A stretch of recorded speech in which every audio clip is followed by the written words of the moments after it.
Bonjour, bienvenue dans Parlons peu, parlons sexe sur Doctissimo. Aujourd'hui, je vais vous parler de masturbation, un sujet qui concerne tout le monde. Les hommes, les femmes, les ados, les seniors. Et comme le dit Woody Allen, la masturbation est le moyen le plus sûr de faire l'amour avec quelqu'un qu'on aime.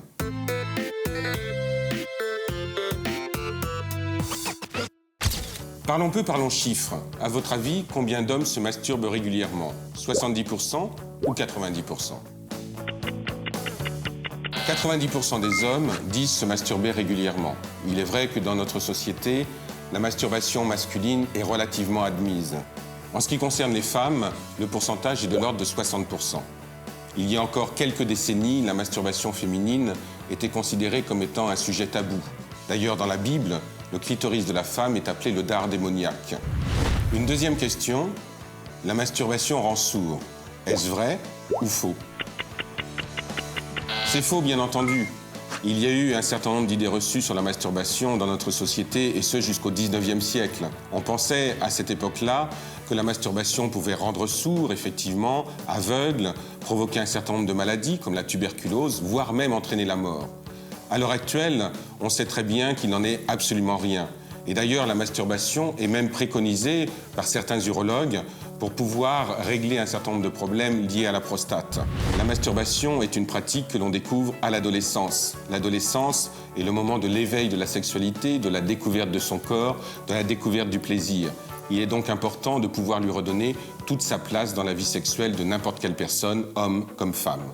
Beaucoup de personnes en couple et qui continuent à se masturber viennent me voir en me demandant si c'est normal. Dans ce cas-là, ma réponse est simple, oui, c'est normal. La masturbation fait partie de la vie sexuelle.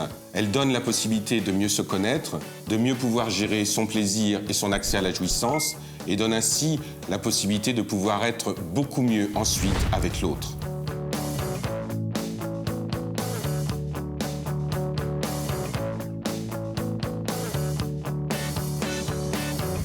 Pour aller plus loin, je vous propose ces 3 livres. L'éloge de la masturbation de Philippe Breneau, Oser la masturbation féminine et bien entendu, Oser la masturbation masculine. Mais la masturbation n'est pas essentiellement un plaisir solitaire. Elle peut avoir aussi une dimension politique. La preuve en est, ces affiches de Masturbate for Peace, qui est une association américaine qui revendique la masturbation comme étant le meilleur moyen pour pouvoir retrouver la paix dans le monde.